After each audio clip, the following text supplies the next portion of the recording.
17 जून सन 1979 की शाम लाहौर का कज़ाफ़ी स्टेडियम तमाशाइयों, रोशनियों और नारों से भरा हुआ था। हैजान से भरपूर हजूम के दरमियान दो शाहज़ोर मद्दे मुकाबिल थे।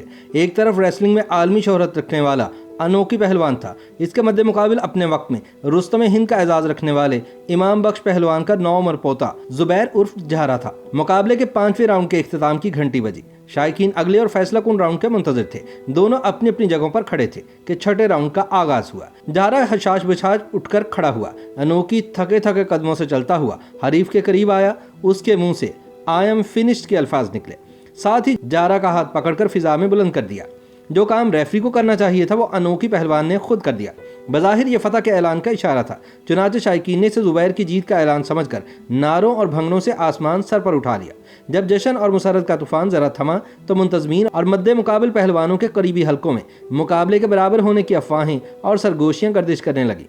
मैच का प्रमोटर सलीम सादिक मैच की बराबरी की खबरों को फैलाने में पेश था। इस बदलती सूरत हाल में जहरा का चाचा भोलू पहलवान इसे दोबारा अखाड़े में ले आया। 20 मिनट तक रिंग में वो मद्दे मुकाबिल को दोबारा लड़ने की दावत देता रहा। उधर अनोखी स्टेडियम से होटल पहुंच गया। यूं रेसलिंग के इस आलमी मुकाबले के नताइज मुतनाज़े हो गए। अगले रोज अखबारात में जहरा की जीत की खबरें शाह सुर्खियों में छपी हुई थी। साथ ही खबरों की तफसील और मतन में जन्म लेने वाले तनाज़े और नताइज के बारे में जजेस के इख्तलाफ का तस्करा भी मौजूद था। फतह और बराबरी के मुतज़ाद दावे की तकनीकी वजूहात और असबाब जानने से कबल हम सन 1976 की एक और यादगार कुश्ती का अहवाल जानेंगे, जो कि हकीकत में इस मुतनाज़ कुश्ती का नुक्ता आगाज था। बरसगीर के अजीम पहलवान खानदान के दो भाइयों ने फन्ने पहलवानी को अरूज बख्शा। गामा पहलवान रुस्तम जमान जबकि इमाम बख्श रुस्तम हिंद के टाइटल के मालिक थे। इमाम बख्श के बेटे अकरम पहलवान उर्फ अक्की और अनोखी के दरमियान सन 1976 में दंगल हुआ। पहलवानी के आलमी और कौमी एजाज़ात रखने वाले इस खानदान के फर्द को जापान के अनोखी के हाथों हज़ीमत उठाना पड़ी। इस मुकाबले में बीमारी के बावजूद अनोखी का चैलेंज कबूल करने वाले अपने चचा अकरम पहलवान के दुर्गत बनते देखकर उसका 9 उम्र भतीजा जुबैर जहरा बच्चों की तरह बिलखने लगा। अपने चचा की शिकस्त पर बेताब हो जाने वाला नौखेज जुबैर उर्फ जहरा सन 1960 में पैदा हुआ। अखाड़े की मट्टी और पहलवानी के दाव पेच सीखते ही उसने बचपन से लड़कपन में कदम रखा। सन 1975 के नेशनल ज्योग्राफिक मैगजीन ने फन्ने पहलवानी की क्लासिकी रिवायात और तारीख को अपना मौजू बनाया। इस शुमारे में बरसगीर के दीगर नामवर पहलवानों के साथ नौआमूज जहरा पहलवान का नाम भी शामिल था। अनोखी से हार अक्की पहलवान की पहलवानी और जिंदगी दोनों के खात्मे का बाइस बनी। गामा खानदान के एक और सूरमा और रुस्तम जमा का टाइटल जीतने वाले भोलू पहलवान ने अनोखी से शिकस्त का हिसाब बराबर करने के लिए अपनी अगली नस्ल से जौहर काबिल की तलाश शुरू कर दी। पहले उसका इंतखाब गोगा पहलवान बना, मगर 1970 में भोलू पहलवान के वालिद इमाम बख्श ने मौत से कबल उसे जुबैर उर्फ जहरा को तैयार करने का मशवरा दिया। यूं पूरी तंदही से वो अपने भतीजे जुबैर उर्फ जहरा की तरफ मुतवज्जे हुआ। जुबैर में चिंगारी पहले से मौजूद थी, उसे शोले में तब्दील करना भोलू पहलवान की जिम्मेदारी थी। बचपन में भोलू पहलवान जुबैर को अपने साथ कराची ले गया। यहाँ हैदरी चौक के अखाड़े की मट्टी से उसे मुतारिफ करवाया। हैरत अंगेज तौर पर जहरा ने अपनी कुव्वत और महारत का पहला मुजाहरा रेसलिंग की बजाय बॉक्सिंग में किया। हैदरी अखाड़े के करीब उस्ताद जानू मकरानी का बॉक्सिंग क्लब था। एक दफा ली मार्केट नागपुरा में मुक्केबाजी के एक मुकाबले में भोलू बतौर खास मदऊ था। जहरा भी उसी के साथ हो लिया। यहाँ उसने महज अपने शौक और इश्तियाक के लिए मुक्केबाजी के मुकाबले में हिस्सा लिया। देखने वाले हैरान रह गए कि जब उसने चीते किसी फुर्ती से अपने हरीफ को अपने मुक्कों की जद पे रख लिया। जहरा के शऊर पहलवानी ने लाहौर के मोहनी रोड के अखाड़े में आंख खोली। उसका पहला मुकाबला हसन बख्श मुल्तानी के पोते जवार पहलवान से हुआ। उसकी फन्नी चाबकदस्ती और जिस्मानी महारत के जौहर गोगा पहलवान गुजरांवालिया के दरमियान दंगल में सामने आए। उसका हरीफ एक तजुर्बाकार पहलवान था, जबकि जुबैर के जिस्म के बारे में कहा जाता था कि उसमें संगो आहन की सी सख्ती है। 27 जनवरी सन 1978 को कज़ाफ़ी स्टेडियम में तजुर्बा और ताकत और तवानाई का मुकाबला हुआ। गोगा पहलवान ने अपना खतरनाक दाव लगाया तो तमाशाइयों को जैसे सांप सूंघ गया। वो इस हकीकत से आशना थे कि गोगे का कुंडा कभी नाकाम नहीं होता। जहरा ने नीचे से हथेली का जोर लगाकर हरीफ का कुंडा तोड़ डाला, गोया उसने पहाड़ उलट दिया। 17.5 मिनट की इस कुश्ती में जहरा ने मद्दे मुकाबिल को पिछाड़ दिया। इस फतह में जहरा के वालिद असलम उर्फ अच्छा पहलवान को अनोखी को जेर करने की दिलीना ख्वाहिश की तकमील का रास्ता नजर आया। 16 जून सन 1978 को उसने अनोखी को दुनिया में किसी भी जगह मुकाबले का चैलेंज दे दिया। साथ ही जीत की सूरत में अनोखी को 5 लाख रुपए इनाम की पेशकश भी की। उस जमाने में पहलवानों के मुकाबले पर मोटर्स के जरिए मुनक्किद होते थे। पाकिस्तान में फहीमुद्दीन देसी कुश्तियों और Salim Sadiq free style wrestling के प्रमोटर्स थे।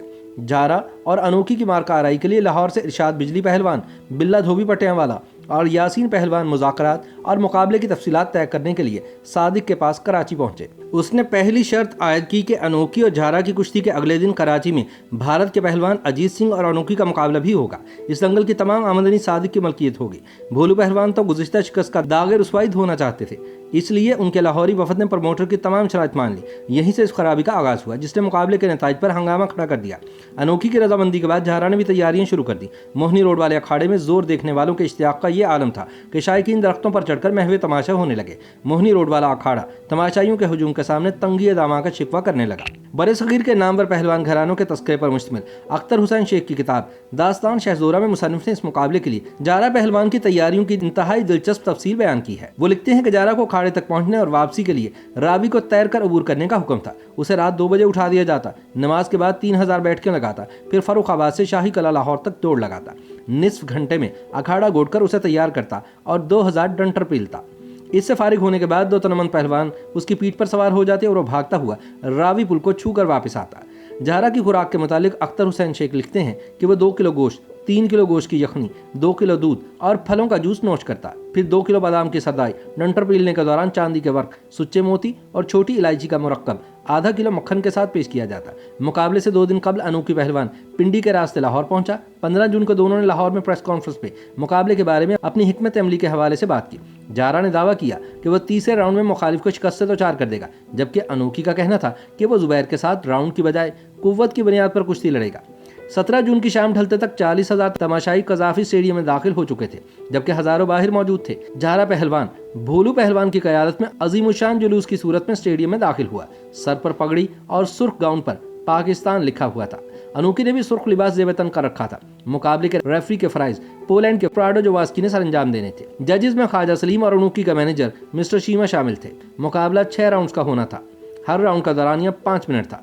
जारा पारे की तरह बेकरार और बेचैन, जबकि अनोखी संजीदगी इख्तियार किए रहा। उसने जारा के फौलादी बदन को आंखों ही आंखों में तोला तो उसकी निगाहों में हैरत और इस्तेजाब उमड़ आया। महज 3 बरस कबल नौखेज दिखने वाला जुबैर फौलादी जिस्म के तवाना पहलवान के रूप में उसके सामने खड़ा था।